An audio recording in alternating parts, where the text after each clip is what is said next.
this evening's program was with some extra financial support from the 8th Air Force Historical Group here and also from the Air Force Association in the Twin Cities.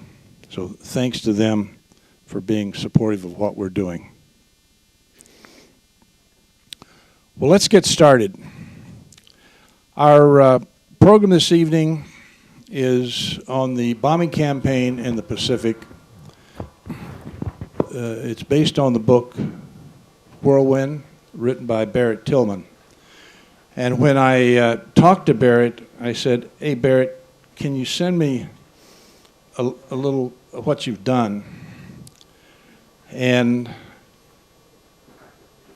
4 pages came through the email.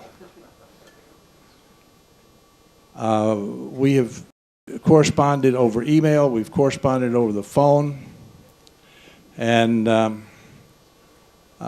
he's got a mind that is just incredible. His contacts, but we are so thrilled to have you here, Barrett, and I'm going to turn this over to you, Barrett Tillman, to talk about the bombing campaign in the Pacific. When I decided to write Whirlwind, I realized that history has a shelf life, as I said, and a good many of the veterans whose stories appear in the book had already departed the pattern, as we say in aviation.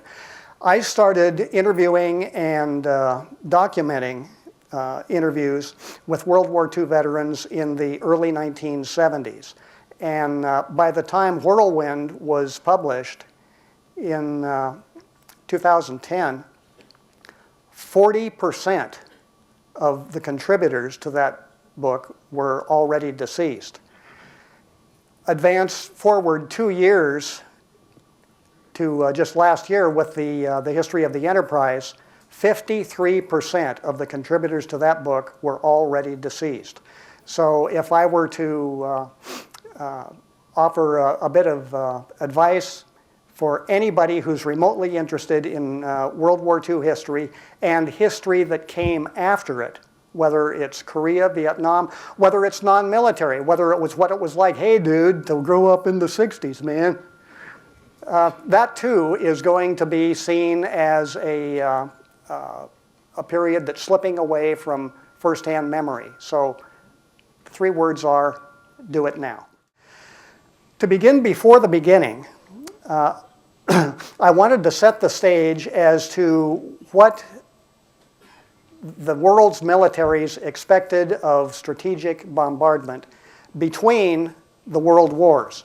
And the 3 seminal philosophers of strategic bombardment are, chronologically, from left to right, the Italian General Giulio Douhet, Sir Hugh Trenchard, who established the British Royal Air Force during World War I, and certainly the best known of the early American air power advocates, Brigadier General Billy Mitchell. They all knew each other. They cross-pollinated between the wars, and they devised the seminal philosophies of strategic bombardment and what might be expected once aviation technology caught up with the theory. And obviously that was yet to be about 20 years downstream. The amazing thing is, for all their expertise, for all their study, for all their backgrounds, none of them got it right. Douhet especially did not get it right, and that's really ironic considering that he literally wrote the book. Douhet wrote not only the first book about military use of air power that I know of, which was before World War I, but in 1921 his seminal Command of the Air postulated that after the horrible experience of the First World War, and especially Italy's horrible experience, that a powerful strategic air arm could compel a strong enemy to capitulate sooner than land armies could battle it out and reach a conclusion in conventional war. Douhet flat out said that if you kill enough enemy civilians, they will force their government to capitulate. Well, that attitude was a bit too extreme for the cultivated sensibilities of a well-brought-up British gentleman, and Hugh Trenchard backed off somewhat from that. He recognized that the enemy's industry was its vital center of gravity, and that if you destroyed enough of the enemy's industry, he would be unable to prosecute the war and would sue for peace. Along came Billy Mitchell, who had absorbed information and theories from both of them, and he erroneously, yet today, is seen as the main advocate of American strategic bombing. But if you look at his writings and his ravings, if the truth be told, he was more interested in what today we would call interdiction. That is, separating the flow of supplies, the logistical trail, from what's behind the enemy's lines and the people with the rifles up front. He somewhat absorbed Trenchard's attitude that the mere threat of bombing cities and industrial centers would compel a nation to force its elected leaders to capitulate. That's what none of them got right, because the only way that theory was ever going to work was in a war between two industrial democracies. So what's wrong with that picture? Well, let's pick a year, any year. Let's pick 1930. What industrial democracies were within air range of each other? There were two. There were Britain and France, 26 miles apart. Germany certainly was industrialized, but it was not a democracy. Italy was not a democracy. It did have an industry, but not anything to match France, Germany, or Britain. People say, well, yes, Barrett, but what about the US and Canada? Well, what about the US and Canada? They're the world's longest undefended border, but in those years, Canada was in no way, shape, or form an industrial power. So the notion that bombing an enemy population long enough and hard enough would compel the surrender was simply dead on arrival. It did not happen. And I'll briefly mention a couple of examples. From 1940 through 1944, that's the Battle of Britain, the post-Battle of Britain Blitz over England, and then the V1 and the V2 missile attacks in 1944, about 60,000 British citizens, civilian and military, were killed by German air bombardment. There was never any thought of capitulating. Now think about that. What would happen today in America if 60,000 people were killed by foreign attack in about a 4-year period? I think there would be some discussion. Look on the other side of the coin with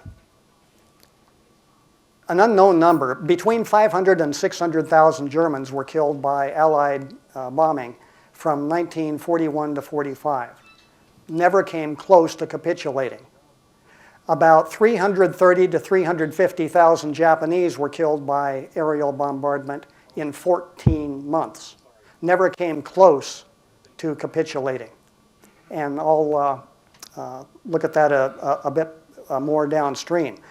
But those of you who were there and those of you who are familiar with the facts recognize that there was only one human being in all of Japan who had to be influenced, and that's because his war cabinet, composed of Army and Navy ministers, were in no way, shape, or form inclined to surrender.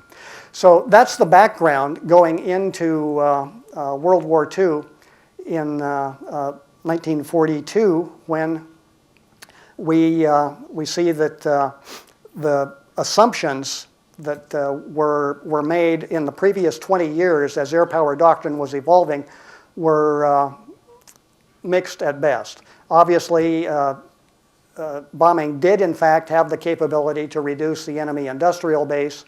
It could make things difficult for the civilian population, denying them of goods and services. But that's about it. So as I say, 2 out of 5 ain't so bad.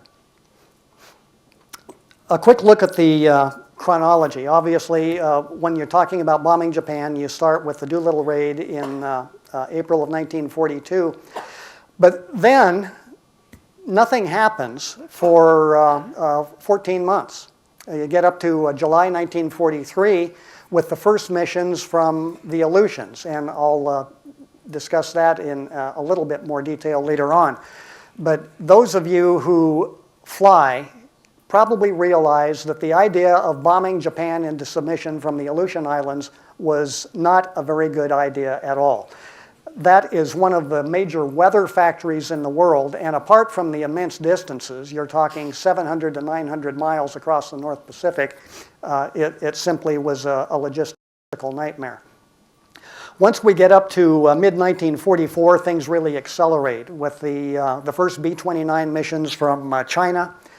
Shortly before the year end, we get 21st Bomber Command, increasingly growing in strength from the Marianas. February 45, the first U.S. Navy carrier strikes against Japan, which began a prolonged series of on-again, off-again operations by the fast carriers, both American and British, and I'll talk a little bit about that. The next month, in March 45, is the first major fire bombing mission against Tokyo, which should have awakened the Japanese warlords, but they shrugged it off. Now think about that. If your nation lost at least 85,000 people in one night, how much would you want to continue that war? Japan did. In April of 1945, we had secured Iwo Jima, and that meant that long-range fighters, P-51 Mustangs, finally were available to escort B-29s over the Japanese home islands.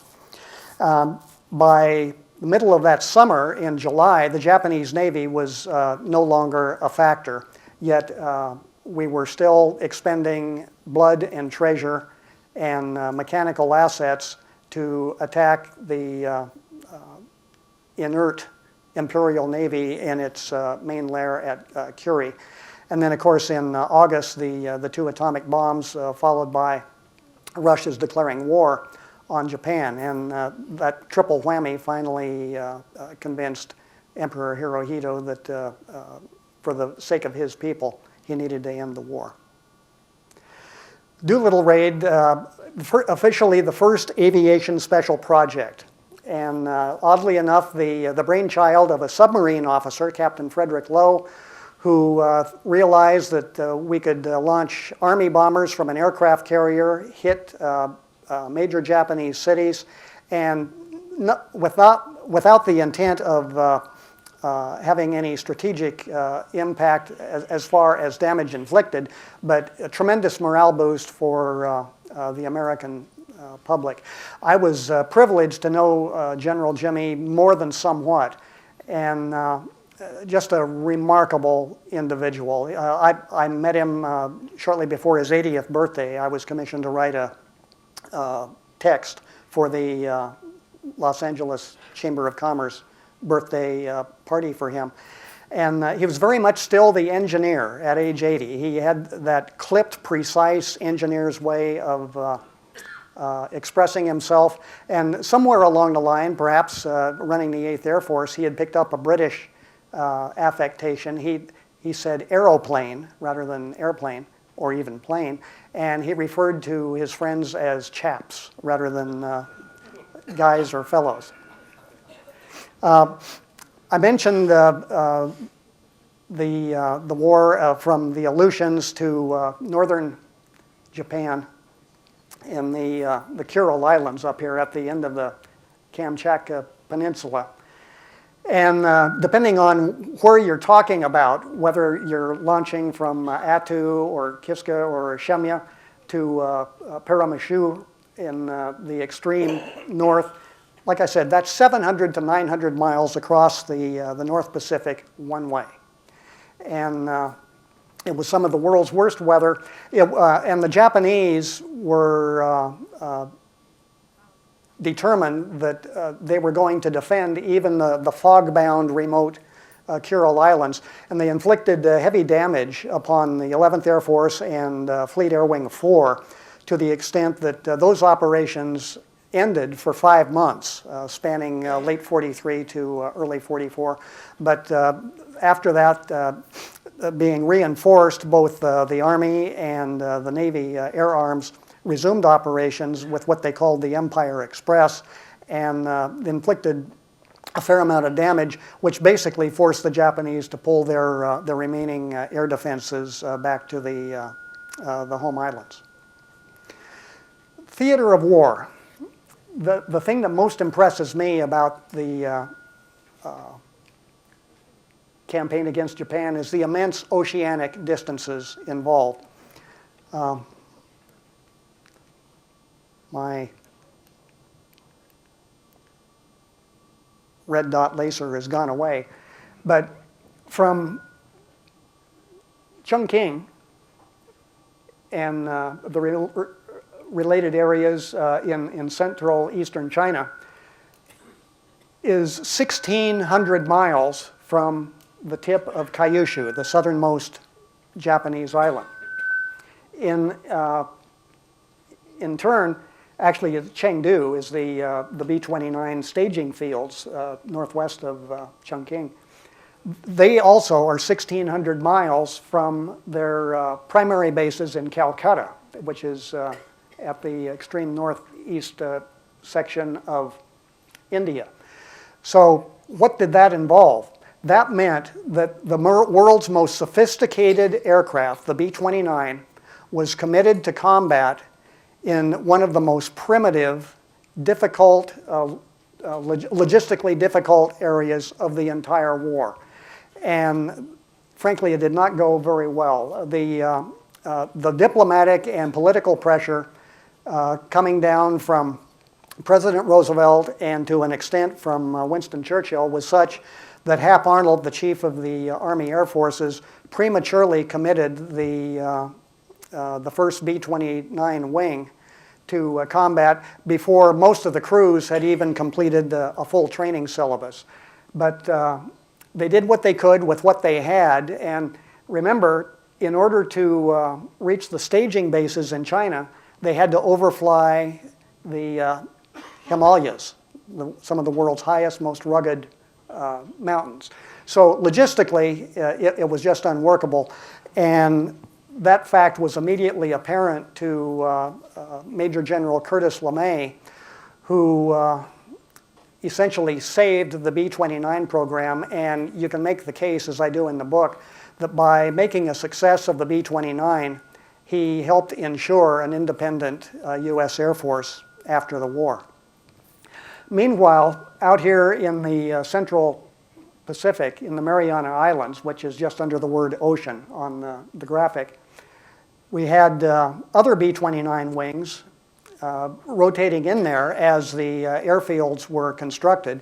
And I take a considerable amount of space in the book, Whirlwind, describing what was involved in building some of the world's longest runways and maintaining those. Some of them are 11,000 feet long, 300 to 500 feet wide, in just a magnificent engineering accomplishment. Today, it's understandable that we focus on the air crews, but they couldn't have turned a prop or lifted a wheel without the Seabees and the Army engineers who gave them the essential basis.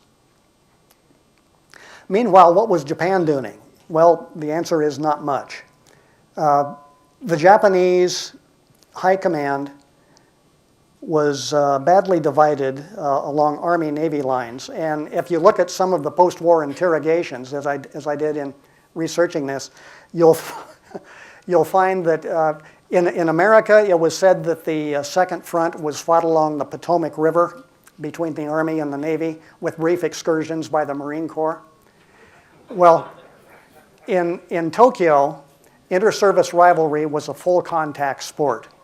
They cordially hated each other. Thank you. And I didn't fully grasp how great the divide was until I started looking at aircraft and radar.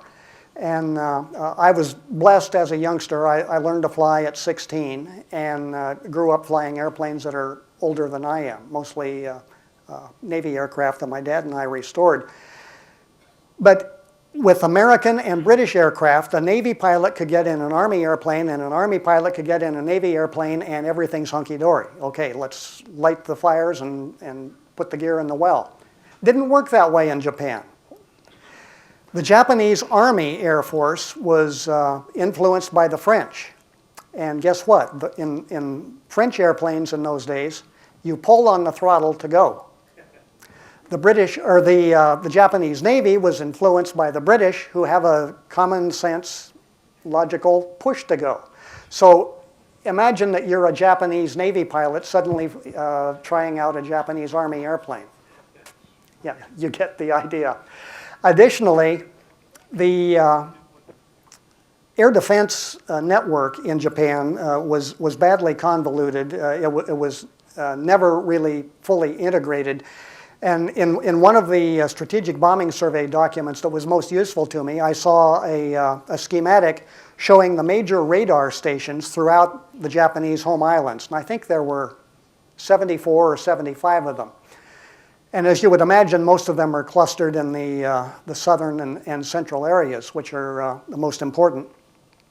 But in 7 positions, there were 2 radar stations side by side. And when I looked at how they were actually situated, in a couple of instances, they were only 100 meters apart. And I'm wondering, what in the world is that about? Well, I investigated further, and I found out that the Japanese Army and the Japanese Navy both recognized that those 7 positions were the best sited in order to provide radar coverage of enemy aircraft approaching from the south or from the west. So the Japanese Army and the Japanese Navy built side-by-side radar sites in those locations, and they could not even talk to each other. If they wanted to exchange information, they had to send a soldier or a sailor over to knock on the door and say, "What are you showing? It looks like we have Americans inbound." Additionally, there were only 3 areas in metropolitan Japan where the Army and the Navy even made an effort to cooperate. And in none of those 3 areas would the senior naval officers take orders from the Army. So the Navy would simply tell the JAAF, "This is what we're going to do, you do what you want to do, but at least we're informing you." That's how totally inadequate Japanese air defenses were. Beyond that, civil defense, although it had been alluded to before the war, and there were occasional air raid drills. In fact, totally by coincidence, the Doolittle Raiders arrived immediately after an air raid drill in April of 1942. And some Japanese, so I'm told, thought that it was an uncommonly realistic air raid drill when airplanes began dropping bombs on downtown Tokyo. Kurt LeMay, the indispensable airman, as I've already alluded to him, the most thoroughly professional, thoroughly mission-oriented air commander, not only in the Second World War, but probably in the history of powered flight. Looking at him today, playing armchair psychologist, I would say he probably was a prime example of obsessive-compulsive disorder. But he was so thoroughly involved in what he did that he became, to my knowledge, the first triple-rated pilot in history. He was already an expert pilot. He had graduated from flying school in 1929. He became arguably the finest aerial navigator in the pre-war Army Air Corps, and he taught himself everything there was worth knowing about the Norden bomb sight. So by the time he took his B-17 group to England in 1942, he was already the past master of his craft. And by the time he left England in early 1944, he was rocketing up the promotion ladder so fast that he outranked two of his pre-war squadron commanders. And Hap Arnold and Carl Spaatz, the senior officers in the Army Air Forces, recognized LeMay as increasingly indispensable, to the point that LeMay pinned on his second star in early 1944 at age 37, and the only other American who had ever done that was Ulysses Grant about 80 years before. So LeMay was seen as a major player. He had the ability to get things done, and that's why he was sent out to India in the middle of 1944 to take over from the commander there, who was not able to mount very many bombing missions against Japan, although the B-29s from China, the 20th Bomber Command, were operating elsewhere in that part of the world.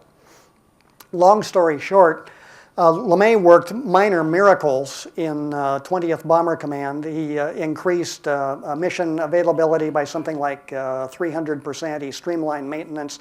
He started the lead crew school that he had pioneered in the 8th Air Force. And then in early 1945, he was transferred out to the Marianas to take over 21st Bomber Command. And at that point, the B-29 campaign really kicked into high gear. As I say, the first B-29s over Japan in June of 1944, they could barely reach the northern tip of Kyushu, and there was a large steel mill there, the Yawata Steel Marks, which became the most frequent target in those, I think, about 10 missions that were flown. For the Japanese, it was not entirely a surprise. One of the most interesting aspects I found in researching the Japanese approach to the B-29 was that they knew just from newspaper accounts, they had a clipping service like everyone else did, that the B-29 existed, but they didn't know very much about its capabilities. So the engineering staff of the Japanese Army Air Force was tasked by General headquarters in Tokyo to say, knowing what you do about American technology, reverse engineer this Boeing B-29 and tell us what it's going to be like. And they came really close. They said it would have a 400 mile per hour maximum speed. It would cruise at about 250 miles an hour at 30,000 feet. It would be pressurized, and it would be heavily armed. The Japanese thought that we would put 20 millimeters on it, and of course we had mainly 50 calibers, but that's a minor point. So the Japanese had a good idea that they were going to be up against something that nobody else on Earth was capable of producing. But for all its success, the B-29 still remained its own worst enemy. Of the 414 superfortresses lost on combat missions, both from India and from the Marianas, only 147 were known lost to enemy action, and that's barely 1/3. As our veterans no doubt will tell us later on, there were 4 things wrong with the B-29. And then they were the 4 R-3350s that caused all kinds of problems. They're a twin-row, twin-bank radial engine, which meant that the front 9 cylinders effectively blocked the cooling air for the back 9.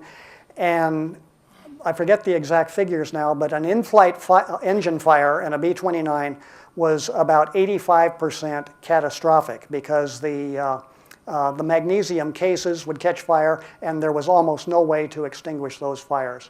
So in fact, the first B-29, the second B-29 prototype was lost to an in-flight fire in 1942, crashed in Seattle and killed about 20 people on the ground, as well as the Boeing chief test pilot, Eddie Allen. So very much an evolutional leap rather than a progressive leap such as we had seen previously. Meanwhile, the U.S. Navy was growing by leaps and bounds, and when the Fast Carrier Task Force launched its first strikes against Tokyo in February of 1945, consider this. You know, we built about almost 4,000 B-29s in World War II. In that same period, Grumman alone built 12,000 Hellcats. Vought and two other companies built almost 12,000 Corsairs. Grumman and Eastern built 10,000 Avengers. And US shipyards produced hundreds and hundreds of warships, including a whole new generation of aircraft carriers. So by the time the Fifth Fleet was in position to launch against Japan, 80 to 85% of the 100-plus ships in that task force had been commissioned since Pearl Harbor. Just an immense industrial achievement. So when people talk about who won World War II, it really is true. Rosie the Riveter, who was 10% of the workforce, and her 90% male counterparts just produced a prodigious mountain of stuff. There had been much pre-war discussion, which is to say argument, as to whether aircraft carriers could go head-to-head against land-based air power. And the most frequently cited discussion was a very influential book by originally a Russian aviator, Alexander Seversky, multi-talented guy. He was a fighter ace with the Russian Navy in World War I, came to the United States, formed his own aviation company, Seversky, which was absorbed by Republic. And in 1942, he produced a seminal volume called Victory Through Air Power, in which he published 11 air power lessons for America. And 3 of those applied to naval aviation. He claimed that land-based air is always superior to carriers. Well, no, actually it wasn't, because the Fast Carrier Task Force went head-to-head against Formosa, it went head-to-head against the Philippines, it went head-to-head against Okinawa, it went head-to-head against Japan itself, and in each case, carrier air power dominated land-based air power. He claimed that navies had lost the strategic offensive because of the presumably unique capabilities that air power represented. Obviously, that was not true because the entire Central Pacific offensive was spearheaded by aircraft carriers. Finally, he said that blockade is a major function of air power, and that definitely was true. So here again, well, 1 out of 3 ain't so bad. And we'll hear a bit more about blockade. As I mentioned, P-51s began flying from Iwo Jima in April 1945. They had very little opportunity for air-to-air combat. I actually went through each squadron and group's records for that period and found that overall they shot down about 250 Japanese aircraft and destroyed hundreds more on the ground. But the B-29 was so capable, it was so fast, it was so heavily armed that it was the one exception to the rule that heavy bombers needed a fighter escort. And it's always been an interesting what if to me to speculate what would have happened had the B-29 been committed to Europe. And at that point, you might have had B-29s versus Me-262s, and the wargamers would just go crazy over that scenario. Iwo, of course, is midway between the Marianas with the Guam, Saipan, and Tinian, and it's 750 miles from Guam, and it's 750 miles north of Tokyo. So some of the popular accounts of World War II in the Pacific say that we seized Iwo Jima in order to provide an emergency landing field for B-29s. That's not true. The main reason we seized Iwo Jima was to have a large logistics support base for Operation Olympic Coronet, which would have been the invasions of Kyushu and then Honshu, slated for late 45 and early 46. But it's true that a large number of B-29s did land there. A total of about 2,400 landed. But According to the 20th Air Force documents that I consulted, only about 10% of those might have resulted in a save for the aircraft. More often it was a discretionary landing, or they had wounded aboard and landed at Iwo rather than continuing another 6 hours or so to the Marianas. Now, we just discussed the purpose of aviation as a blockade force, and it was never better illustrated than Operation Starvation, which was the B-29 mining operation conducted from March to August of 1945. The Royal Air Force had conducted a little-known but highly successful mining operation in the Danube River in 1944, which impeded Axis barge traffic moving petroleum from Romania downstream to Austria and thence to Germany.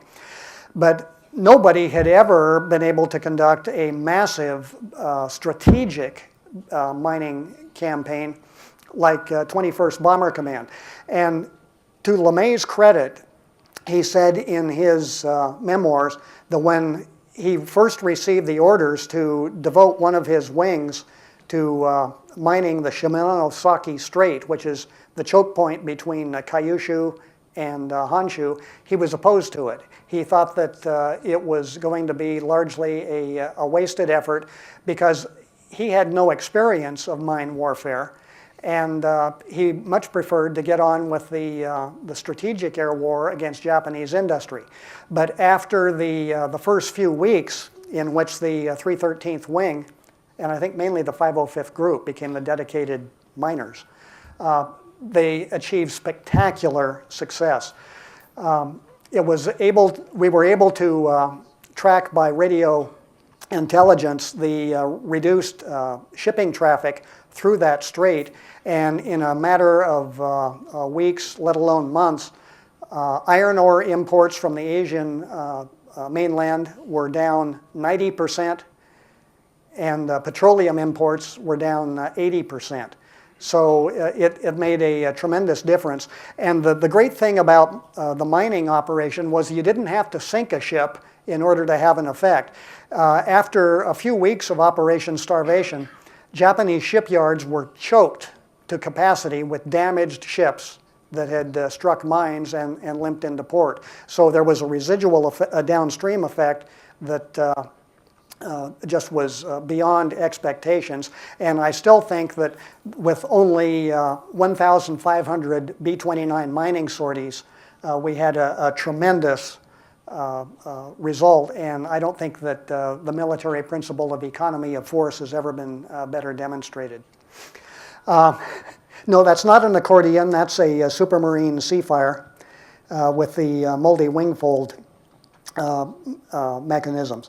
The British Pacific Fleet committed 4 fleet carriers, roughly the equivalent of our Essex-class ships, to the Third Fleet during the final couple months of the Pacific War.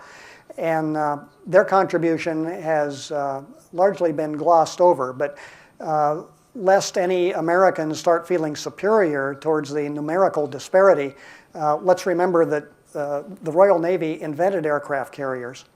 It perfected aircraft carriers.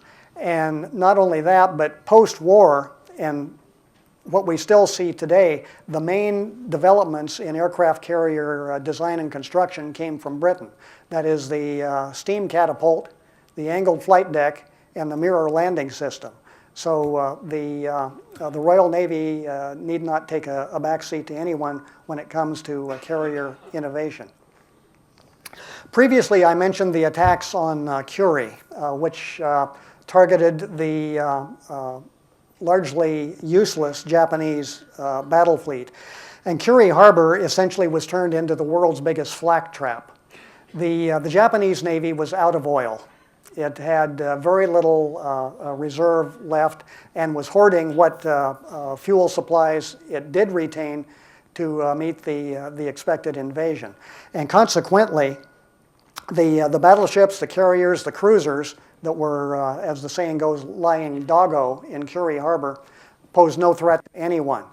But let's remember what I said about the second front of being fought along the Potomac. The Navy was looking downstream beyond victory in World War II when, sure as gravity, the Army Air Force was going to demand parity with the other services and become an independent Air Force. So essentially what's going on here is Admiral King, the Chief of Naval Operations in Washington, Admiral Nimitz commanding the Pacific Fleet, and especially Admiral Halsey commanding 3rd Fleet, wanted as much naval tonnage sunk on the Navy scoreboard as possible in order to trot out the charts, and I'm not being snarky about that. I have seen the charts that were going to be presented in congressional budget and allocation hearings circa 1946-47. We lost 102 pilots and air crewmen in those 2 strikes. We lost 83 aircraft. The aircraft could be replaced almost overnight. But there was such bitter resentment within naval aviation about the decision to proceed with those Curie strikes that Halsey felt obligated to address it in his largely self-serving memoir. And as you see here, he claimed 4 reasons. Number 1, he said that America's honor demanded retribution for Pearl Harbor by destroying the Imperial Navy's remaining capital ships. Well, we already had largely checked that box, and the remaining capital ships, as I said, were lying idle out of fuel. This is a real howler. He said that we needed to deny Japan a post-war bargaining chip as Imperial Germany had done after World War I. Well, the Kriegsmarine, the German Navy in World War I, survived largely intact and did in fact become a diplomatic bargaining chip in 1919. And eventually most of those ships were scuttled by their crews at Scapa Flow. But since the Japanese Navy was largely destroyed anyway, Halsey's point is laughable to be considerate about it. Additionally, Halsey claimed that it was necessary to sink or disable those ships to prevent them from interfering with Allied convoys taking supplies to Russia. There again, it's an absurd premise because number 1, those ships weren't going anywhere, being out of fuel. The Russian convoy routes were about 1,000 miles in open ocean from Curie Harbor, which was also penned in by airdropped and submarine-delivered mines.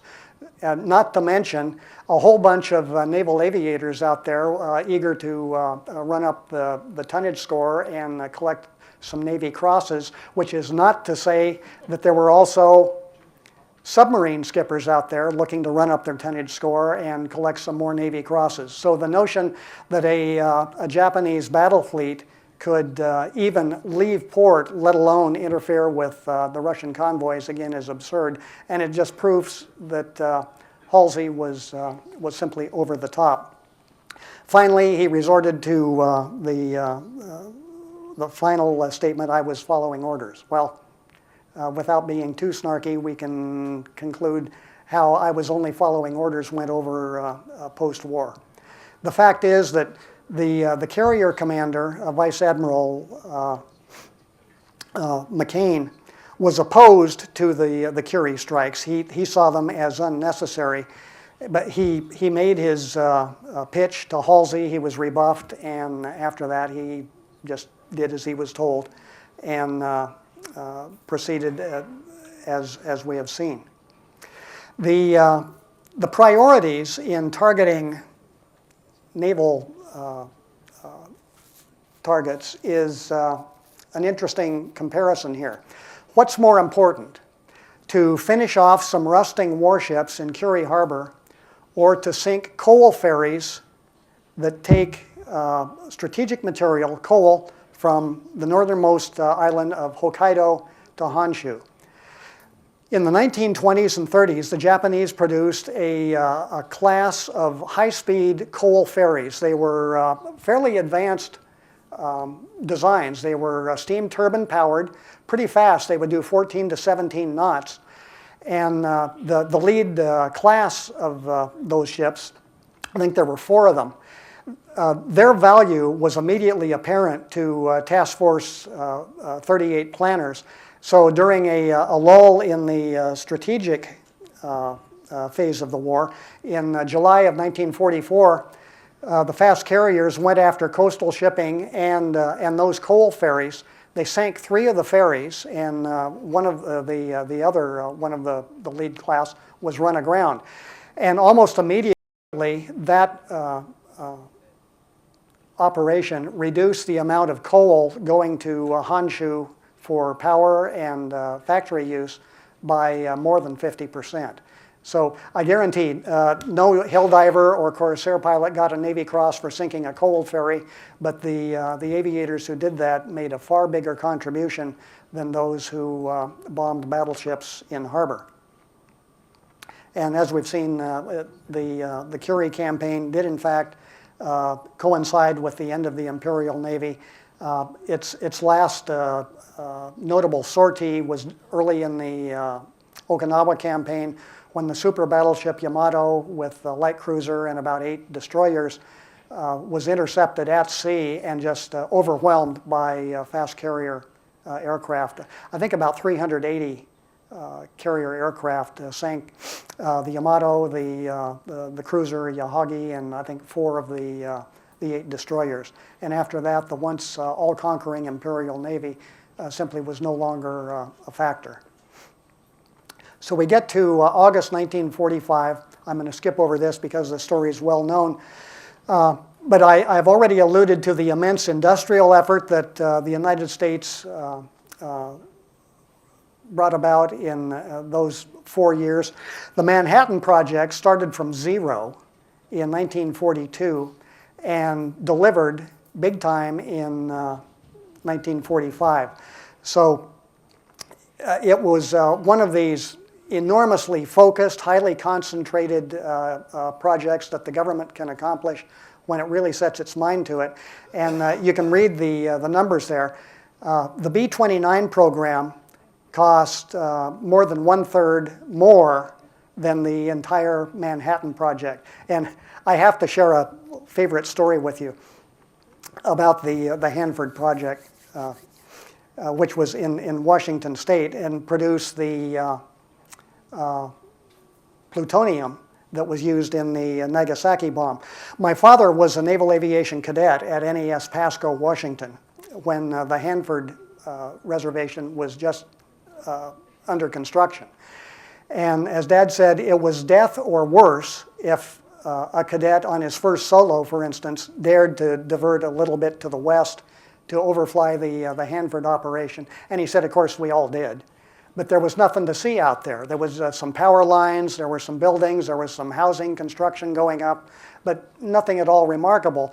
So back in the quarters that night after their first solos, naturally the cadets got to comparing notes. And there was speculation as to what was really going on at Hanford, and there were 2 schools of thought. Number one, it was a secret factory producing Roosevelt campaign buttons. And number 2, they said, no, they're producing the front ends of horses for shipment to Washington, D.C. for final assembly. And I still haven't been to Hanford, so I don't know which is true.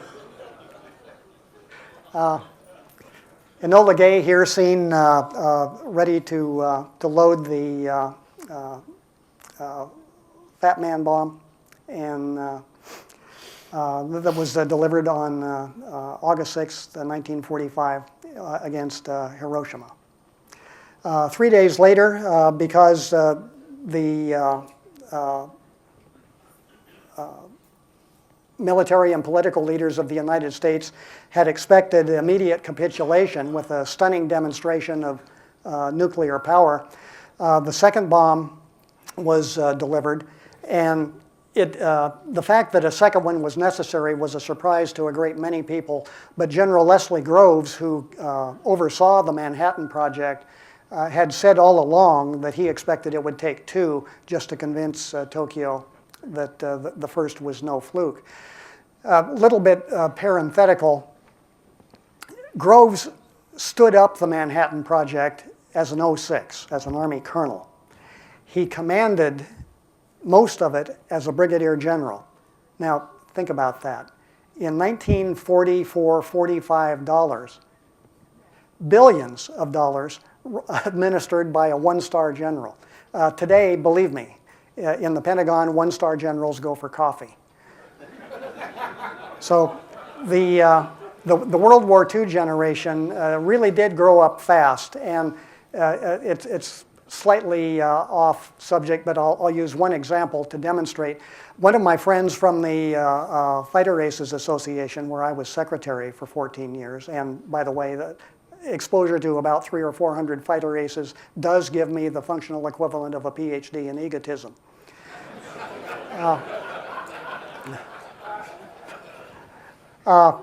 John D. Landers, a big strapping Texan, had survived the Darwinian winnowing of the Southwest Pacific as a P-40 pilot in 1942.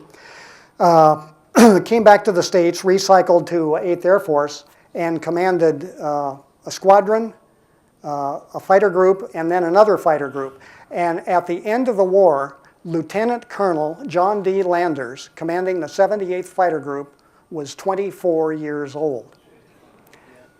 Now, to put that in context, today I would be surprised if you find more than a handful of 24-year-old first lieutenants in the cockpits of combat aircraft. So when we talk, we can argue about whether the World War II generation was the greatest. Personally, I think the founders of this country were our greatest generation, but there is absolutely no room for doubt that the World War II crowd was the greatest generation of aviators that we will ever see. And one example will suffice. A friend of mine, now deceased, a double ace in Korea, Colonel Jimmy Johnson, said that his first tactical aircraft was the Boeing P-26, which some of you will recognize as the open cockpit monoplane called the Pea-shooter. His last combat aircraft as a wing commander was the B-58 Hustler, which was a Mach 2 bomber. So in one career of about 30 years, you go from about 220 miles per hour to Mach 2, and that simply won't happen again. August 1945, the war is over. And then the battle begins, as I said, between the Army Air Force and the Navy. And that's another book. But when you follow the chronology of air operations over Japan, the thing that most impresses me is the incredible variety that you had, both organizationally and technically. We had not only just B-29s, obviously, but we had Hellcats, Corsairs, Mustangs, Liberators, Mitchells, PBYs, PB-4Ys, PB-2Ys, float planes that landed in Japanese waters to pick up down flyers. Just an amazing variety of machines, and on a scale that we can't even contemplate today. At the end of every book, I try to look back and decide what I might learn for the next one. And there's room for criticism of the American effort. Due to inter-service politics, there never was a single supreme commander in the Pacific theater, unlike in Europe with Eisenhower. The reason was that Douglas MacArthur's, I'm convinced, was that Douglas MacArthur's ego was larger than the Pacific Ocean. And he gladly would have been the Pacific Supremo, except that it was by nature largely a naval theater. And consequently, President Roosevelt was reluctant to designate a single Pacific commander, and he had it both ways, giving MacArthur the Southwest Pacific and Admiral Nimitz the Central Pacific. It caused probably some unnecessary problems, duplication of effort, but obviously it worked. I've noticed that Japan really, really lacked unity of command, and that's as much cultural as organizational, I think. The B-29 was committed to combat far too soon, but the war was not going to wait. And as much as we can criticize Hap Arnold for that decision, fortunately he had Kurt LeMay to come off the bench from the European theater and make it work. Finally, despite what you still hear today, Japan was not, repeat, not ready to surrender. If you look at some of the post-war interrogations, as I did in the concluding chapter in Whirlwind, you'll find that in 1943, Prime Minister Tojo had to admit to the emperor that he had no plan for ending the war. When you look at some of the interrogations of Japanese military and civilian authorities who were interviewed after the war, the figure that keeps coming up is 1948, because not many of them thought they were going to win the war by 1948, but they did expect that it could last that long, because even with Allied troops on the ground in Japan, they expected that resistance would continue. And in that regard, as much as many Americans resented the hell out of the fact that we did not hang the emperor, who probably deserved it, I think we made exactly the right decision in keeping him on the throne, because whatever criticism we can level at Douglas MacArthur, I think almost everyone agrees he did an excellent job as, quote, the American shogun. And once the emperor had overridden the zealots on his war cabinet who did want to continue fighting, that was it. The front office has spoken, and hostilities will end. And finally, as I say, World War history is alive and well, and it's still growing. And John and I both have other projects. I'll skip over the sources. They're easily accessed. This PowerPoint was done before I completed the Enterprise book, and I think I mentioned that for the first time in all the books I've published, yeah, make them die their own, damn it. For the first time in my 30-odd nonfiction books, more than half the contributors to the Enterprise book were deceased upon publication. So that's why I always say do it now. The next books are due in May of next year. Marine Fighter Squadrons of World War II. Oddly, it's never been done. That's from my British publisher, Osprey, and then the Forgotten 15th Air Force in Italy. And there again, I'm doing that because it's never been done. And the Forgotten 15th has been overshadowed by the Mighty 8th for 70 years, and I want to see those Mediterranean guys get their due credit. The Second World War obviously was the major event in the lives of essentially 3 generations. The parents of the World War II generation, and then obviously those who lived through it. And to a certain extent, I think that my boomer colleagues, to a very real extent, are veterans of the Second World War, because that was the framework in which we grew up. When our parents talked about the war, there was no doubt what they were talking about. And consequently, I think a good many of my generation just took it so much for granted that they didn't give much thought to recording what fathers and uncles and older brothers and mothers and sisters experienced, and what they still remembered about it. And that's why events such as this are so important. Thank you for paying attention, folks. It's a pleasure. Okay, I want to introduce our 3 veterans, and I want to pay tribute to Mark Haydett, the young guy down at the end. Mark is one of the catalysts for making this program happen, and I want to throw this out to all of you.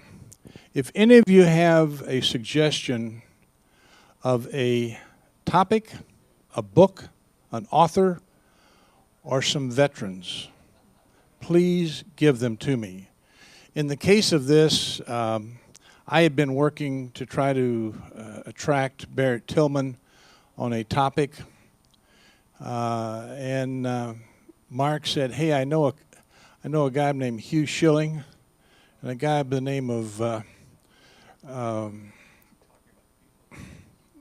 Bill King." And I said, "Well, geez, I know some other guys, Bob Mickelson."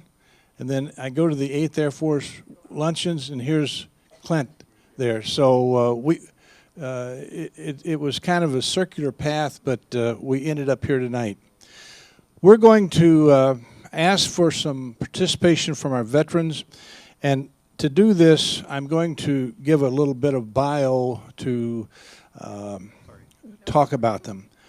Our first speaker is Hugh Schilling. He was in the 500th Bomb Group, 881st Squadron.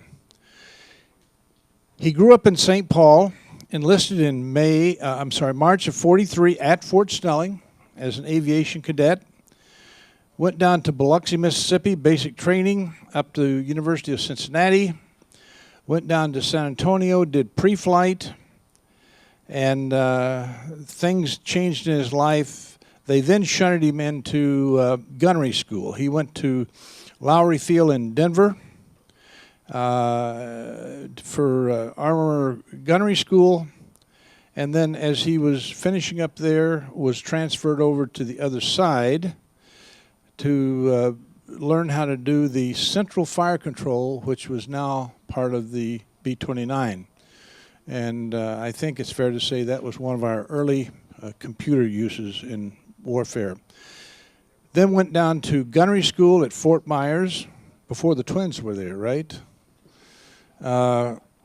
Came up to Lincoln, Nebraska for classification, picked up his crew, went down to Alamogordo, New Mexico, did flight training, up to Harrington, Kansas, picked up his first B-29, flew it out to Mather Field in Sacramento, flew on to Guam, where they lost their new plane, and then over to Saipan, where they became operational.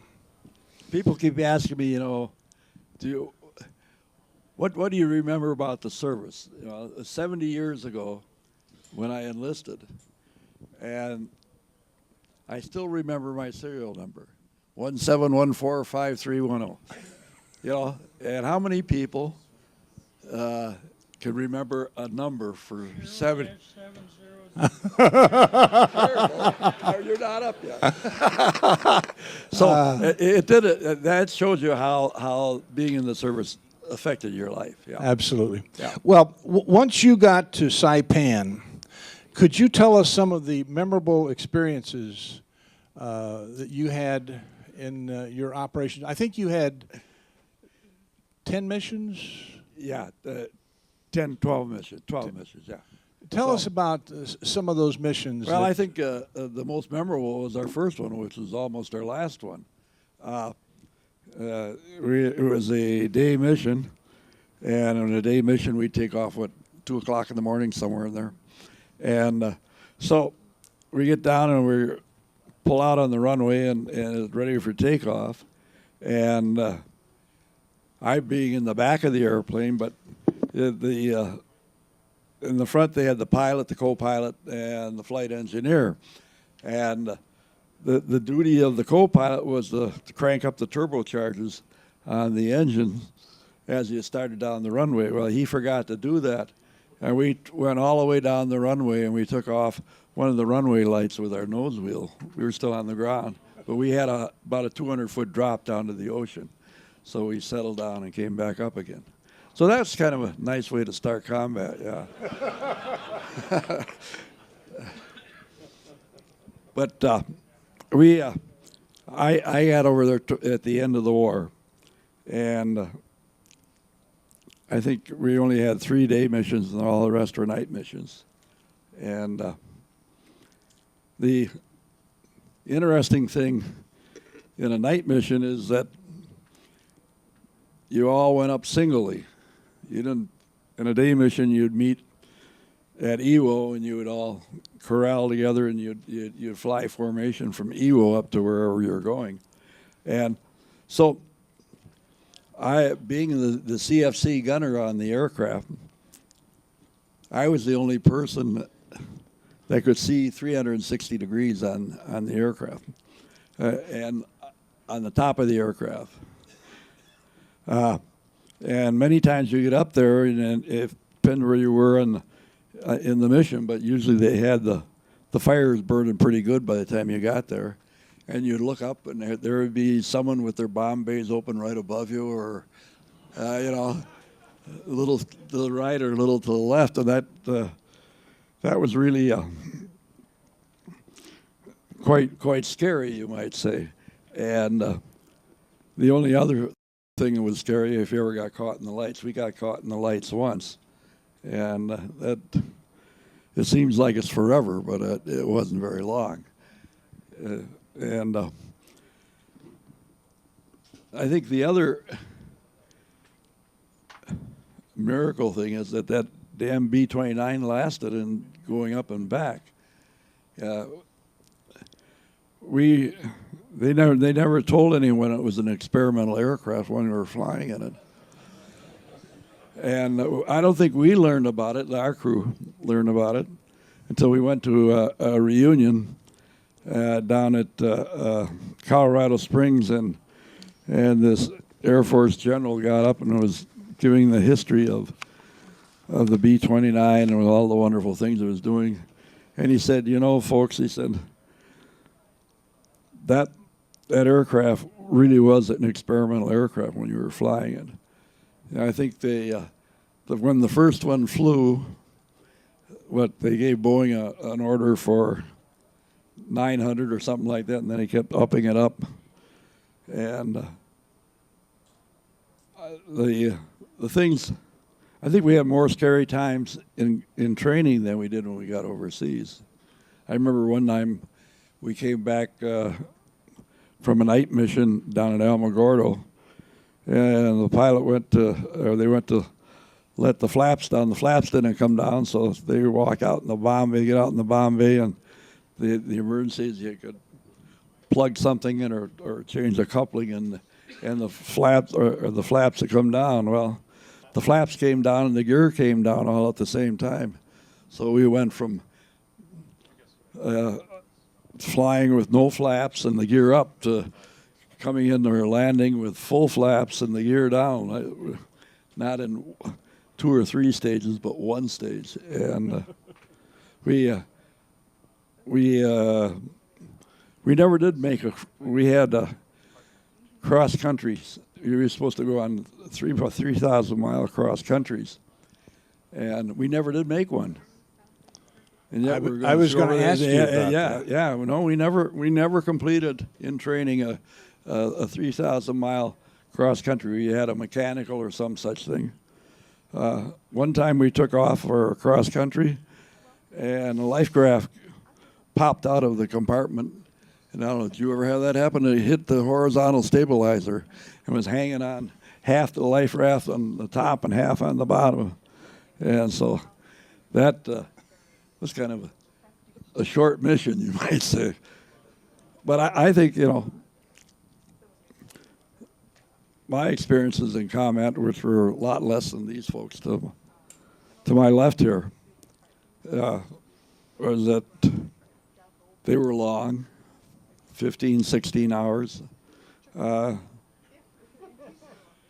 It was after you got off the target, your adrenaline kind of settled down a little, and everyone go to sleep. And someone was supposed to be staying awake up front and in the back too. But someone would get on the intercom, anybody awake? Anybody awake? And no one would answer. So It's kind of what the airlines do today, right? Yeah. Put it on autopilot. Yeah. But it was a great experience. And a couple of things I wanted you to cover that I wrote from our conversation. Engine problems. Can you talk about some memorable engine problems you had with that Barrett? Well, you got pretty comfortable landing on 3 and sometimes 2 engines. Yeah, we had we never lost an engine in combat, but we lost a lot of them in training, and I guess we were lucky. The only time we aborted a mission was after the end of the war. We were on a prisoner of war supply mission with 2 other planes going up to Korea. And so we had an electrical and we had to turn around, but the other 2 planes got up there and the Russians forced them down. And they spent a month or so trying to get out of Russia. And the Russians just commandeered the airplane. They never did get them back. Did you have any landings on Iwo? 1. Yeah. What was the circumstance of that? Well, after we landed, we tried to figure out how in the hell we're going to get out of here. Yeah. It wasn't a very hospitable place, no. I think the pilot just wanted to land there to see what it was all about. He said we were low on fuel. Well, so we landed and we all got out and got the fuel hoses and put some fuel on and got out of there. Yeah, it was not too nice. Clint, you graduated from Washburn High School in January of 1939. You enlisted at Fort Snelling in September of 42 in the Aviation Cadet Program. That sounds familiar. You were called up in March of 43. You were told to come down to the Federal Building on Washington Avenue with a suitcase, where he was promptly assembled, went across the street to the Milwaukee Road Depot, got on a train, and then proceeded south, stopping in Des Moines to pick up a bunch of other aviation cadet guys, stopped in Kansas City to pick up another bunch of aviation guys, ended up in San Antonio. Basic training was at Kelly Field. And the note I made is that he had 3 buddies with him that went in from induction all the way down through basic. He then moved over to Ellington Field, which is now the headquarters for NASA outside of Houston. Went through Navigator and ground school. Then went to advanced navigation at San Marcos, Texas, near New Braunfels. And I'm going to tell a story that Clint can elaborate on. But when they had a weekend and they needed to do something, they went to the funeral home in San Marcos, got a limousine so that they could pack a bunch of guys into it, and went to some of the great German restaurants in New Braunfels. So the enterprising cadets we had at that time. And on Sundays, they went to a golf course and played some golf. When they finished at San Marcos in December of 43, he got his commission and was coming home. And many of you people in the room remember a fellow by the name of Norm Grant. Remember Norm Grant? He and Norm Grant were coming home together. I think there was a wedding or something that was going on. But before Clint got on the train to come home, he was then shunted over to Roswell, New Mexico for bombardier school, which he completed in February of 44. Then went to Clovis, New Mexico for his crew assignment. And then the crew came up to Great Bond, I wasn't sure which that was, in Kansas, did their B-29 training and B-17. I think that was 4-engine. Then to Kearney, Nebraska for overseas staging.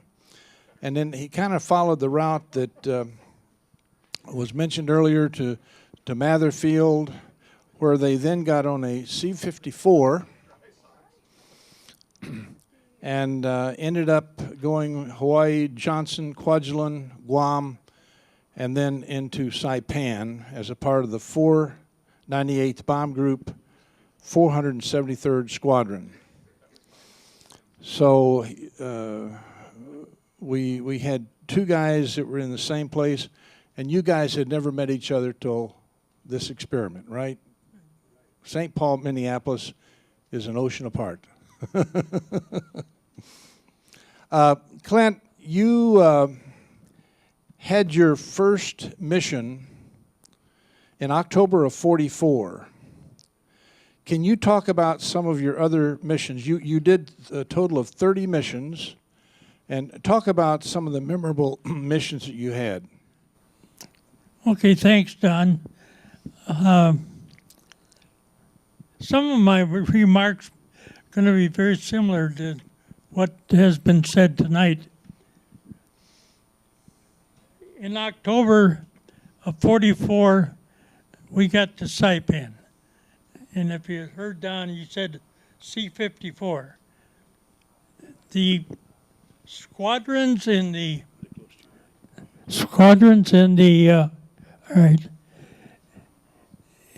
in the 73rd Wing, and I think it was true with the other wings out there later, we had 20 crews, but we only had 10 airplanes. Nobody has ever told me, was that because we're going to fly such long missions, or just because they weren't making enough planes?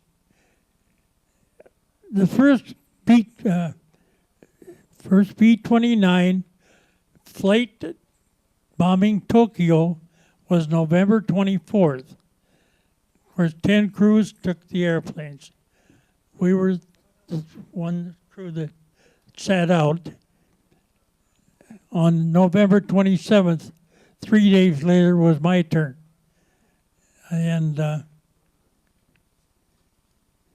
those missions were daylight, high level, 27 to 29,000 feet. And first off, for those that might not know, the B-29 was pressurized cabins, just like an airliner is now. And so we were able to go in there without those heavy sheepskins. If you see a picture of a B-17 crew or a 24 crew, the gunners are out in the open window, just freezing. Between the November 27th flight and I'm going to go up to February 25th, Curtis LeMay was involved in the output, but not right out in the open. Tells about he changed the operation, which he did. But my personal experience now, November 25th was a daytime mission over Tokyo, and it happened to be my birthday. It's in my log that way. On February 28th, my crew was sent on a weather strike. We had no Doppler radar out there for weather, so they would send a B-29 crew every 8 hours on the day before a scheduled mission to check the weather, the wind conditions, the cloud conditions, and that. You took off from Saipan, you crossed over the Japanese homeland islands, but they did give you 3 2,000-pound bombs just to pick out a little target. Not a big city, don't get near the Ak or where there might be fighters, and drop 3 bombs, I guess almost for fun. You go on north to the Japanese Sea and then head west to the left, recording the wind, the cloud cover, and so forth. When you headed south, your mission was was over almost. On the 28th, on the mission I was on, we headed south. We happened to have the squadron navigator with us. That made 3 navigators. And we finally realized we were lost. We, with the sextant, you'd shoot the sun and figure your course from the position of the sun to the earth. You had charts to do that. And it was about 6 hours we were gone. We knew we were as far south as we better turn or find something. We finally put out a Mayday message. And thank you to the Navy and a fleet that was heading for Iwo Jima. Iwo Jima was under attack, and this fleet was there. They gave us a heading to Guam. That was our destination, to report our weather information. And when we got on the ground, very easy to figure out, because we flew a long time. Believe it or not, we were 478 miles west of Guam, still heading south. We knew we couldn't reach Australia or the Philippines. We finished our duty there and went back to Saipan. On March the 8th, they didn't kick us out because they gave us the job to escort about 80 fighters from Saipan to Iwo Jima, and that was referred to by the author of the book. He only mentioned P-51s. I think they found these planes all over. There were P-47s, P-51s, P-38s, and even 4 twin-engine night fighters in that group. Now that was March the 8th. That was a morning flight. And here's where our friend Curtis LeMay really got into it. March the 9th, first scheduled night incendiary low-level missions on Tokyo. The altitude was going to be 4,500 feet, 500 feet, and 5,500 feet. That was the break. Individual all the way, and of course, we got into Tokyo about 2 in the morning on our first mission. On the 9th, we lost an engine about an hour and a half out of Saipan, salvoed our bombs, and went back and landed. But on the 11th, 2 days later, we were all scheduled again. And we completed just 3/4 of that mission, I guess. Over Tokyo, we lost one engine, number 4. So we headed home. 45 minutes later, we lost number 3. 2 days later, on the March the 9th, they had declared Iwo Jima open for emergency landings. Had that been a day ahead of that, you were allowed to bail out or ditch out near Iwo, which was a good place. A lot of Navy people at that time there with the invasion. We landed on Iwo.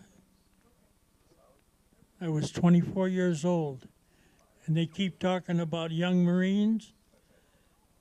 I'll never forget those young Marines coming through the volcanic dust that they talk about. They were filthy. They were hungry. They took what food we had left in the planes, and they thought they had the world by the butt.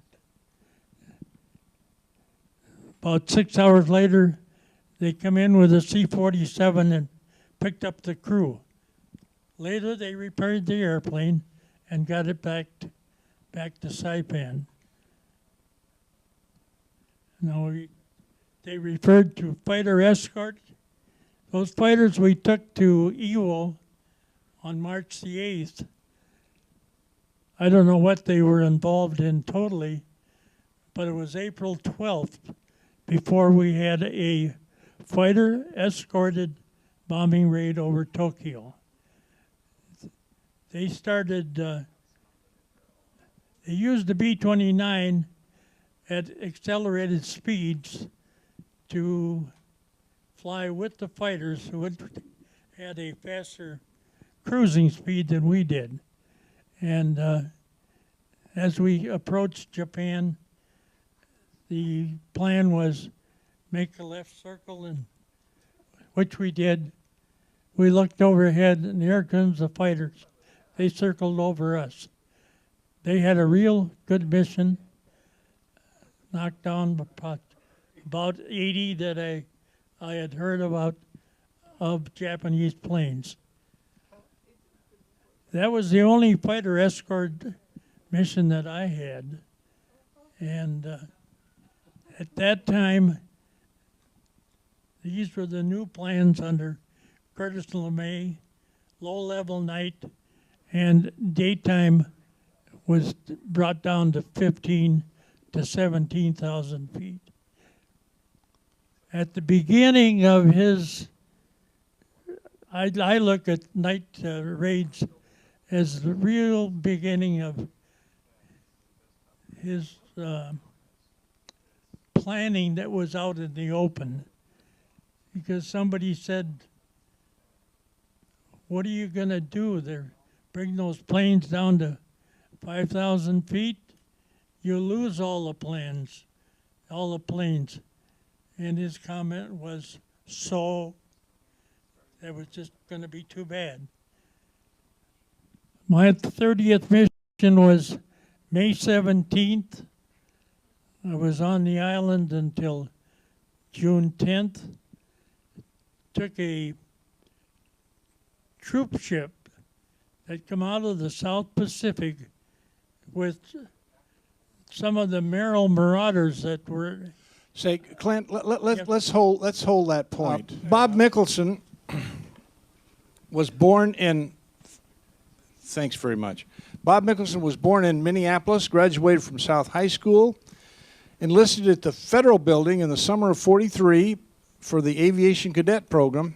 Seemed to be something about that Aviation Cadet Program. Inducted out at Fort Snelling, probably not too far from where we are right now. Went through his basic at Jefferson Barracks in St. Louis. Went down to Louisiana, and then to a base in Augusta, Georgia. And his comment to me, the only thing he learned there, and it probably was at Fort Gordon or some base there, was KP. It was full-time KP.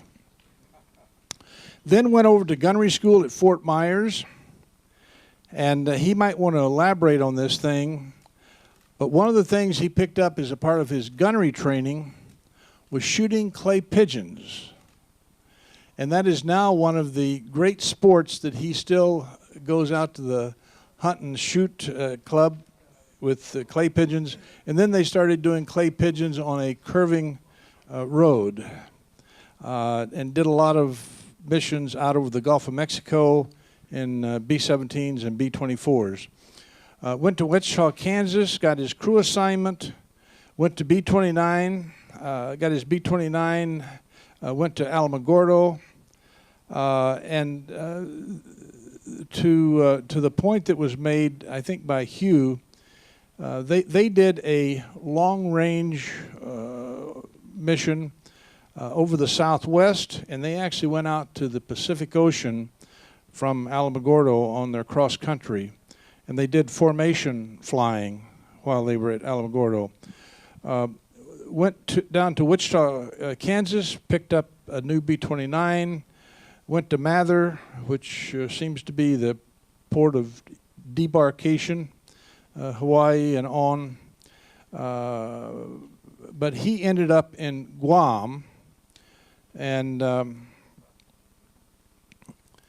ended up going on 10 missions. And Bob, I'd like for you to talk about some of the memorable missions you had and then your final mission. Thank you.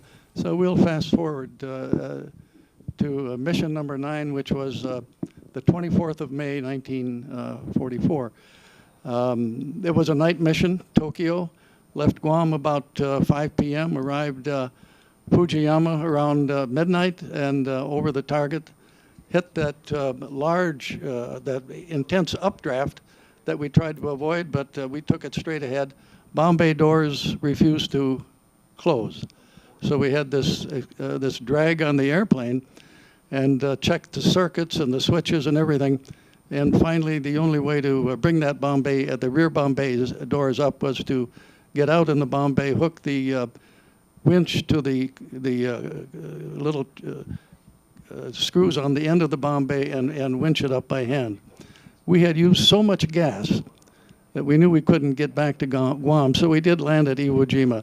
And when I see Marines, I always buy them a drink because they saved our life there on Iwo.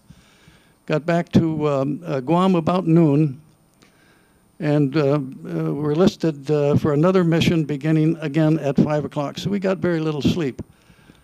We left Guam again about 5 over Fujiyama sometime around midnight, picked up by the searchlights almost immediately, and hit twice. One in the number 2 engine, a magnesium fire, which was already mentioned, uncontrollable, and hit in the rear, in the tail section somewhere, so that the airplane was very difficult to fly. I got on the internet and I said, because I didn't want to blow up in midair, I said, let's get the hell out of here. And the bombardier's voice came on and he said, nope, let's ride it down, meaning don't bail out, we'll hit the ground, we're dead, but that's better off than what could happen. And the captain's voice came on and he said, target straight ahead. And so we flew that plane that was burning and almost ready to blow itself up over the target, dropped the bombs, and then the signal came to bail out. I looked behind me, and the radio operator who had been throwing the chaff out to distract radio, or the radar ACAC, was lying there, and he was severely injured. There's a lot of blood. And with a radio check, we could not get any communication with our tail gunner. There was nothing I could do for the radio operator, so I took the pistol out that I had on my right side, laid it down on the floor of the airplane, turned around and said hello to Tokyo. As I was coming down in the parachute, I could, the searchlights were on me for just a little bit. And closer to the ground, could see what was going on down there. And there was a crowd gathering. I had a quick release harness on my parachute, so I released 8 to 10 feet above ground. I didn't want the parachute coming down on the top of my head. I wanted to know what was happening. And at that point, I saw the what I thought were soldiers, rifles with bayonets, pointed at the crowd, not at me. Those soldiers were there to save me, and they kept that crowd away. A rope around your neck, your hands tied behind your back, and blindfold, and begin the march to somewhere. I had no idea where. And at that point, the crowd, they did take a little retribution on the flyers that had dropped bombs. There was a post somewhere, and I was tied to it. A door opening and closing somewhere, I could hear. When the door opened or closed, they said hello to you with whatever. I thought it was some kind of a stick or a whip, but that was 4 or 5 times. And then in the middle of the night, an interesting thing. A voice said, "Would you like a cigarette?"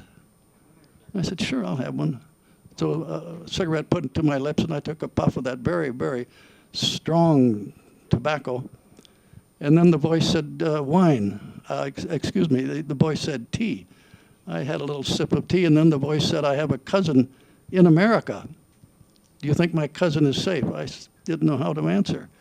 Retribution if I lied, and retribution if he knew better. So I said, "If your cousin is a citizen, he'll be all right. That American laws are such that all citizens are safe." In the morning, a motorcycle, I could hear the sound of a motorcycle, and we were put in, or I was put in a trailer covered by canvas and driven through the streets and stopped at the corners where you were beat upon a little more by anybody standing around, and then another person put into the trailer that the motorcycle was pulling, and I heard him grunting and groaning, and I recognized his voice. It was our left gunner. So we held hands there for a little while. Took to a building and into a hallway where we were told to what I call sitting Oriental style, which is your knees folded under you, your back perfectly straight, your head bowed. That is rather painful after about 15 minutes. And after some hours, I bent forward to relieve all of that pressure and received the appropriate, what they thought appropriate punishment for that. In the evening, the first interrogation, we called that interrogator Shorty. He was not a very nice person. He questioned you, of course, and you gave the appropriate answers. Where were you born? What was your mother's name, father's name, everything else. And then he started asking questions about the B-29, which I refused to answer. I woke up the next day in a hallway somewhere, and it was dark, and interrogation number 2. But this time they didn't ask questions. They started with the rough stuff. And I said, "What do you want to know?" And the questions became so interesting that after the war was over, I realized what they were asking. Had I ever seen a B-29 with a large bomb bay? I said, no. Had I seen a B-29 with one bomb bay? No. Had I ever seen a bomb that was so big that was all you could put in a bomb bay? No. I thought, well, I've got to get out of this situation somehow. I'll answer their questions with a lie. So I said, I've heard of a blockbuster. And the blockbuster, I said, was a bomb so large, when it detonated, everything within 1,200 feet was obliterated. It would just crumble everything in that 1,200 feet. And that seemed to satisfy him, so I was turned over to another interrogator who we called Junior. The next day put into what we would call a jail cell here. As it turned out, it was the emperor's horse stalls converted to a jail. Interesting, isn't it, that the emperor would have put his horses someplace where they would not be bombed.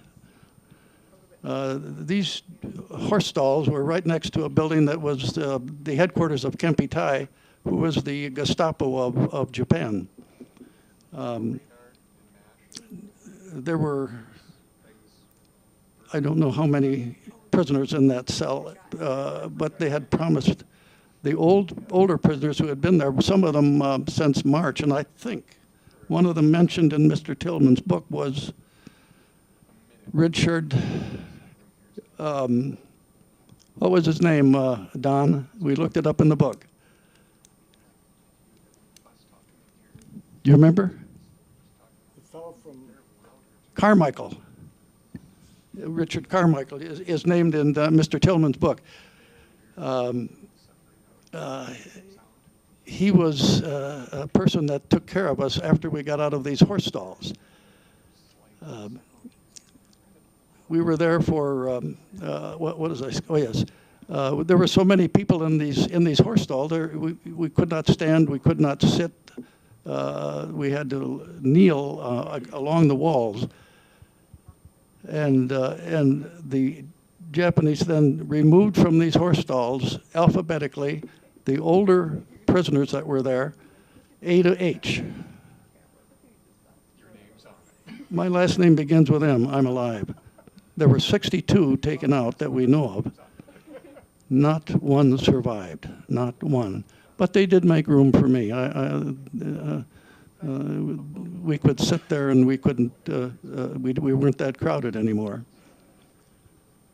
I'm going to just go forward quite a bit here because it would take too much time to tell you about everything that had happened in there. On the 15th of August, we were tied up, blindfolded, put in trucks, and taken to the shores of Tokyo Bay. We were told that we could go in the water and clean ourselves. The blindfolds were such that we could see quite a bit out of them, and we heard the machine guns being put together, and I was sure that this was my last day on Earth.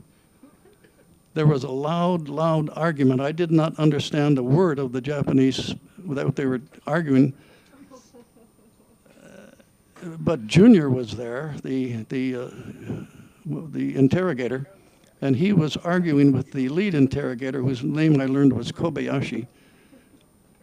And at the end of the argument, the machine guns were packed up, put in a truck, and that truck drove away. Then Junior told us that we would get back in the trucks.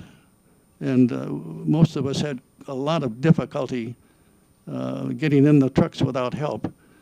But finally we made it, and we're taken to Camp Omori. And if any of you have read that book, Unbroken, that was the POW camp that prisoner was in.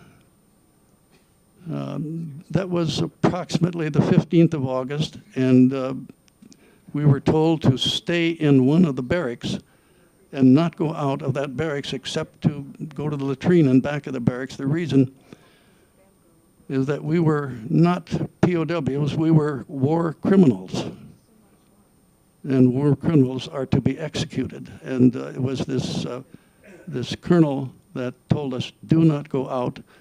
You don't know how to bow. You don't know how to reply to Japanese orders. And for any excuse, you will be executed. Stay in this building. Well, from that prison cell that we're in to that building, I thought we were in a country club. So we stayed there.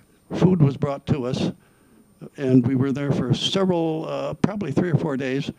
Then we were told to come out into the parade grounds because there was going to be a speech by the camp commandant. We stood at attention, and there were probably 300 other POWs there, the survivors of Bataan and Corregidor.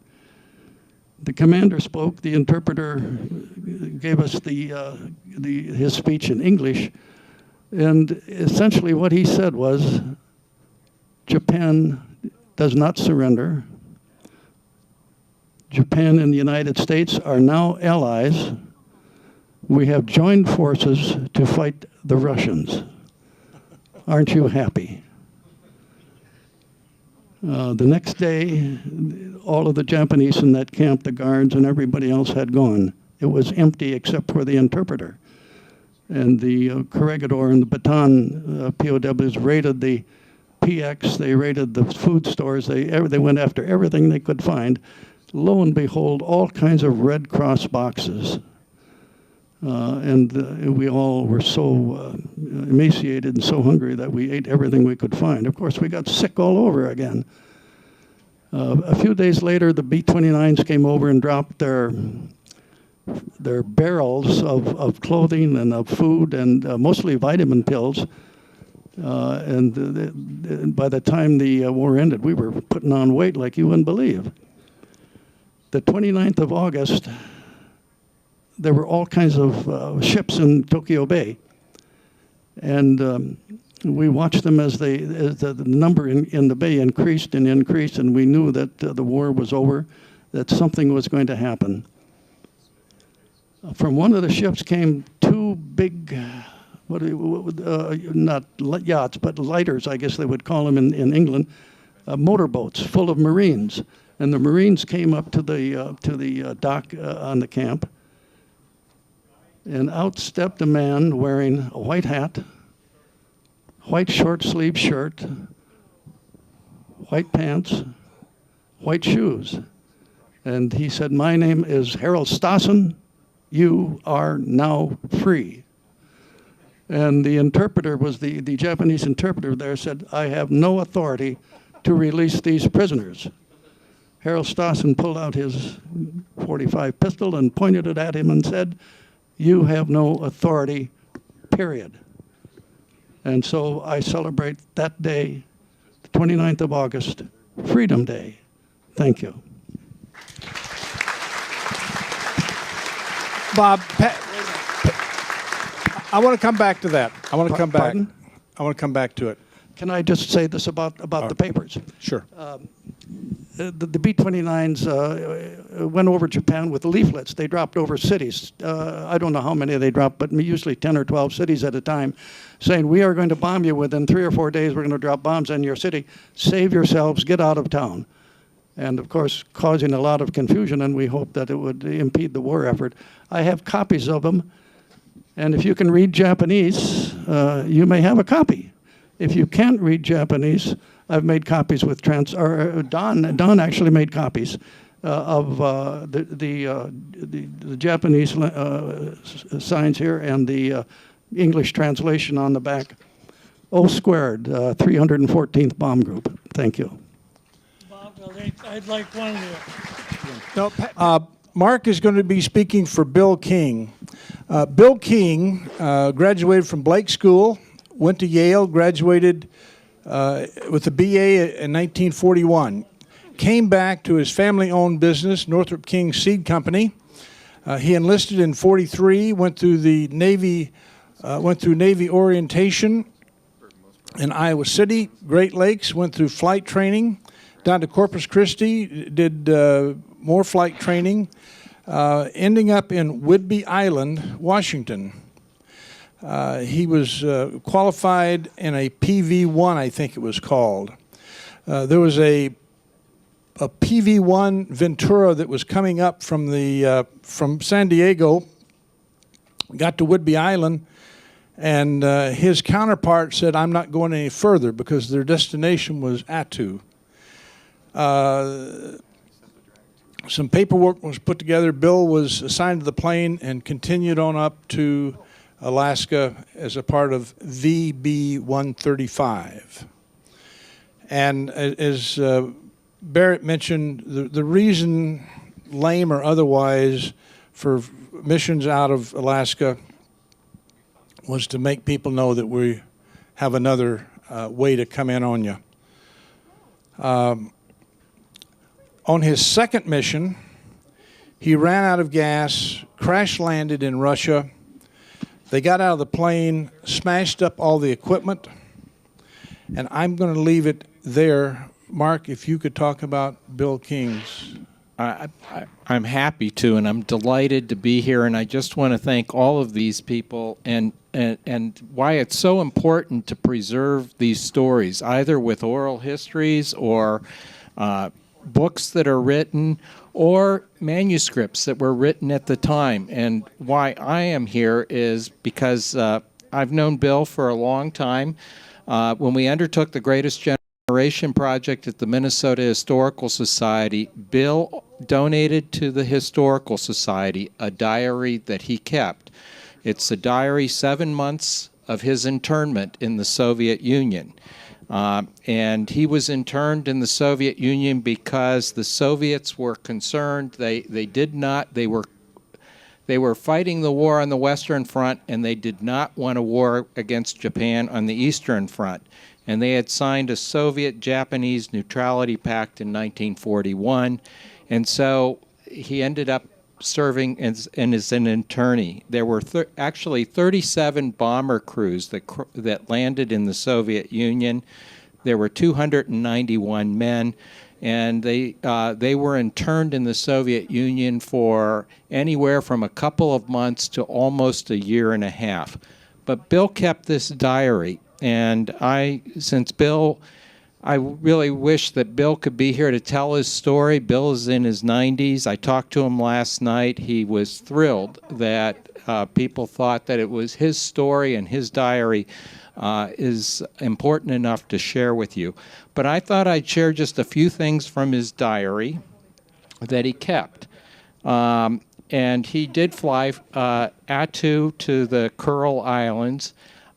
They realized they were short of gas, so they were going to go into Kamchatka. It was a foggy morning. There was a hole in the fog. They did crash land, and they plowed into trees. Bill wrote June 20th, 1944, crash, all miraculously uninjured. We sure were lucky. Finally, after shooting flare, they found us. Major Patakin, very good to us, calls us comrade Americans. That's June 20th. His diary reflects the daily monotony of camp life, interspersed with moments of celebration, friendship, and always, always the yearning for home. Just a few other entries. June 21st, up at 9, Spam, rice, and warm milk for breakfast.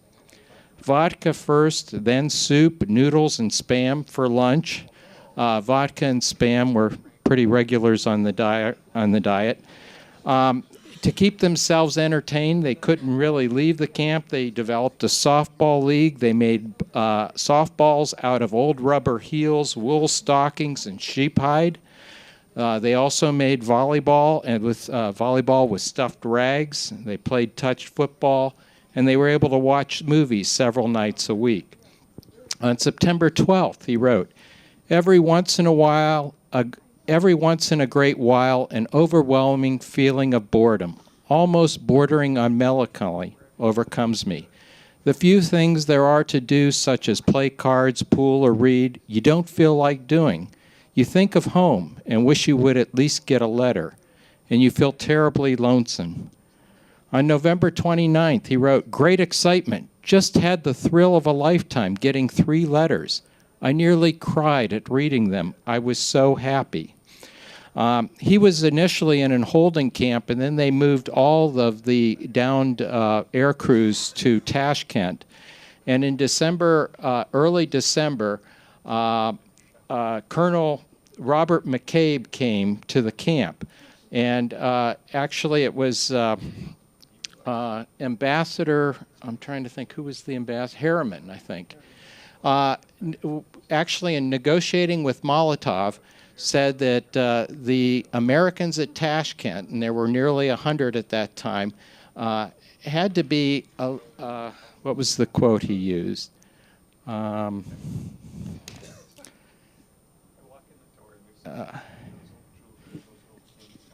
had it here somewhere. But they had to be a nuisance for the Russians, and so couldn't we work something out? And so they did work something out. And December 5th through the 7th, 100 of Army and Navy airmen traveled by train and truck to Ashgabat on the Persian border. And when they arrived there, they were told there was a delay. And on December 10th, they were told there was bad news. As Bill tells it, something turned up about a press release about internees in the States. And since the Russians are scared stiff of a war with the Nips, our plan, and we must return to Tashkent. Immediately, everyone started to talk of escape. Little groups started forming, and a few decided to go, and it became a matter of mass psychology. And more went as time went on. Within 2 hours, 34 of the 100 men actually left the camp and escaped into the countryside. By the following morning, all but 7 had been returned to the train or recaptured, and all of them were recaptured within 56 hours. Bill's diary is filled with the concern that this would have, that this would lead to more strict rules when they returned to Tashkent. I'm sorry. Bill, in returning to Tashkent on December 11th, he called Tashkent a hellhole. You have such a helpless feeling here. You know there is nothing you can do to help yourself, and it takes plenty of willpower to keep your mentality going to pot. They won't let you work, see any towns, do a damn thing but sit behind the same walls day after day. January 17th was I should back up and say the reason why the Russians backed out of the escape arrangement at the last minute was that there were two articles that appeared in both the Washington Post and the St. Louis newspaper about the first down air crew that was from the Doolittle raid and how they had escaped out of the Soviet Union.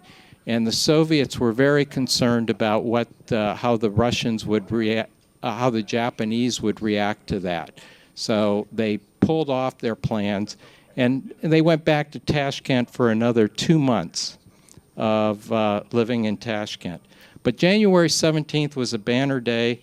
That's when they received the word that they were going to go out through Tehran. And on January 30th, 130, this was one of 5 groups of internees in the Soviet Union that were released. It was the largest group. They went to Tehran, then to Cairo, and eventually arrived in New York City on March 6th, where they were compelled to sign oaths of secrecy because, again, there were still downed air crews, and they did not want it was an agreement that had been reached between President Roosevelt and the Soviets in order to let this group of Americans out. Just a couple of quick things. Did you stay with your entire crew for your complete missions? We did. We had interesting sidelight in our crew picture when we got overseas. There were only 10 of us, and we had 11-man crew. We had one crew member who got married, and down in Alamogordo, and as we went to Harrington, every physical he went into, he had a social disease. And so they finally, when we got to Mather Field, and it reoccurred again, they figured out that his wife was reinfecting him. And so he didn't make it overseas. As a matter of fact, he didn't make it for the first mission. They slapped him in the hospital, gave him the real cure, put him on an airplane, and sent him overseas. And so he joined us over there. So that. Did you ever encounter jet stream in any? We never flew that high. No, you never flew that high. Okay. No, because we. I want you to talk about your great luck with your poker games. When we weren't flying, I happened to be in a Quonset where there were a bunch of gamblers, and so come payday, we had a poker table out back, and I think we played 3 or 4 different games, either 5-card draw, 5-card stud, 7-card. Stud. I forget one other game. So anyhow, I was lucky enough to win, and every day I take my winnings and go and get a money order. Go down to the post office, get a money order or the PX, and send it home. And so. When I got home, I think I had $4,000 or $5,000 that I'd sent back, and so that parlayed me. After I got out of school, I got together with 3 other fellows, and we bought a little business that had been liquidated by the name of Horton, and so that was in 1951, and my share of to get in the game came mostly from my winnings in poker. We still have the business today, and it's been a very successful business. So I can say thanks to my poker skill, which left me when I got out of the service. It financed a good portion of the rest of my life. And Horton, correct me, but you have operations in Germany. Yeah, we have plants in throughout the U.S., Germany, over in Australia, and we do business in about 55 different countries around the world now. Yeah, so all thanks to the military. yeah. Hugh, thank you for being on the program. Thank you. Could you pass it down?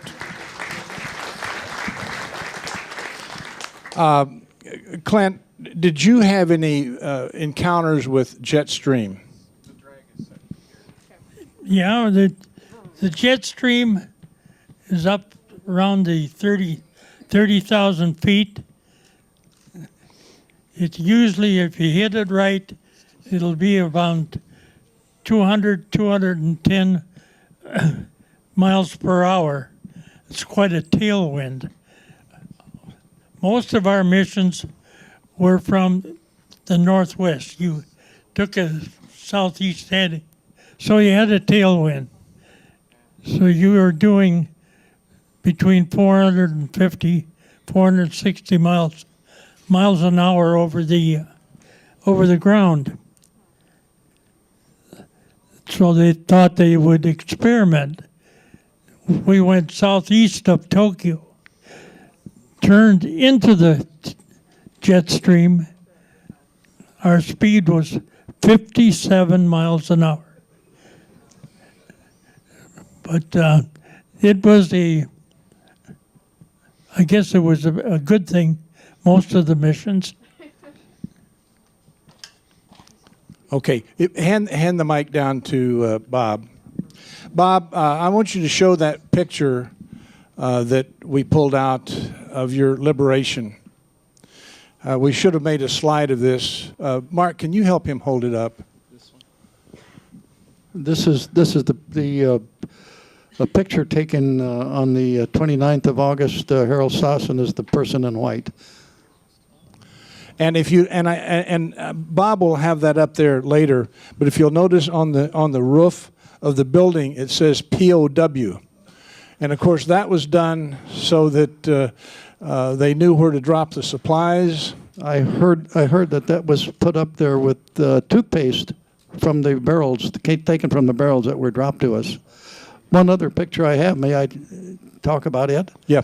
The Zamborini book, Unbroken, mentions Amori, and the picture that I have here is of our country club at the Amori camp, and you can see what it was like for the Bataan and the Corregidor prisoners, what kind of a camp they lived in.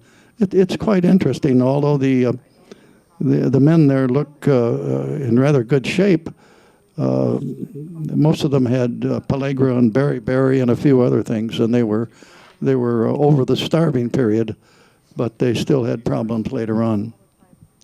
Okay, pass it down to Mark. And Mark, I want you to read the last entry in Bill's diary. Well, this isn't the last entry, but it's December 24th. This morning as I woke to Christmas Eve here in Russia, I thought of those at home whom I love and whom I shall not see again this year. Later, we of the choir sang 5 songs just before supper. Then a grace was said. After a very fine dinner of steak, eggs, cake, vodka, etc., we sang God Bless America, and it filled my breast with an abundance of longing that I have seldom felt before. When I got outside, I sang it over and over to myself, filling myself with thoughts of such a great land. I am proud and grateful to be an American. Underwriting for this program provided by Minnesota chapters of the Air Force Association and the 8th Air Force Historical Society. Additional support provided through the St. Paul Foundation. Upcoming roundtable topics can be found at www.mn-ww2roundtable.org. Production services provided by Barrows Productions.